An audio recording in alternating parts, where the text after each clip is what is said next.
Sobat Insta, bau sampah tentu sangat mengganggu kehidupan kita semuanya.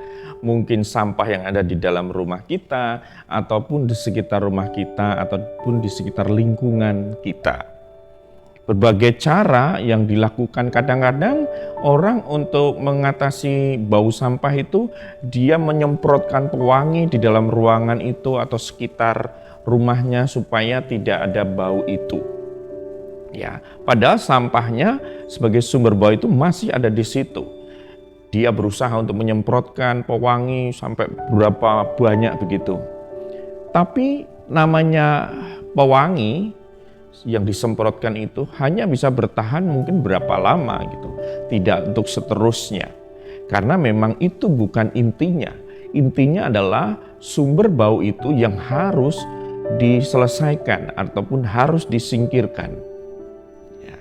Itulah bau sampah yang kadang-kadang memang mengganggu dalam kehidupan kita semuanya.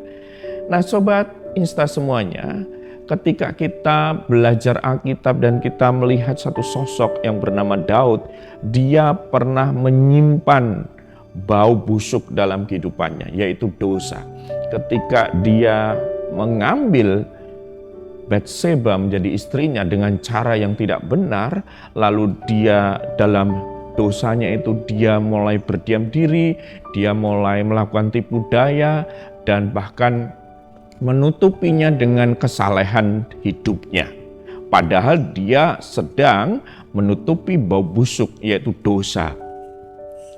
Dan akhirnya Sobat Insta semuanya, sepandai-pandainya orang ataupun Daud menyimpan kebusukan itu, dosa itu, maka pasti suatu saat akan terbongkar.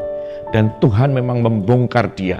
Bahkan ketika dia berdiam diri, ya, ingin menutupi dosanya, dia malah merasakan satu tekanan yang berat.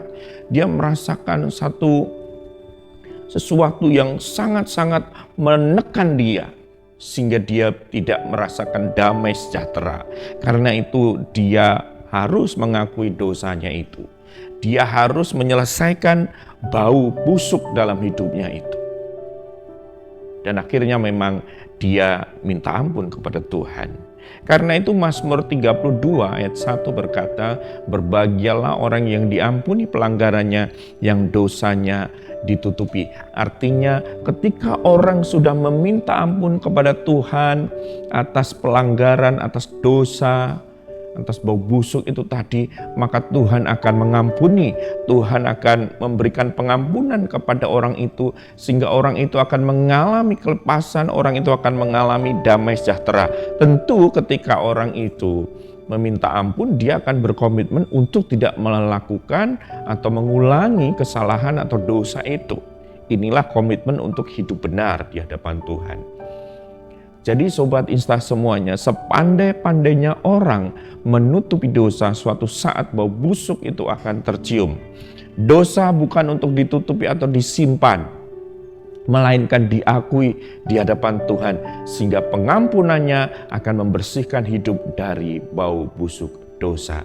Karena itu Sobat Insta semuanya, mari kita lihat diri kita semuanya. Apakah kita sudah minta ampun kepada Tuhan atas segala dosa-dosa yang bau busuk itu tadi? Mari kita minta ampun kepada Tuhan dan terimalah pengampunan itu, maka kehidupan kita akan merasakan kebahagiaan. Selamat meminta ampun di dalam Tuhan dan selamat hidup dalam komitmen yang benar sesuai dengan firman Tuhan. Tetap semangat, Tuhan memberkati kita semuanya. Salam Insta, inspirasi untuk kita.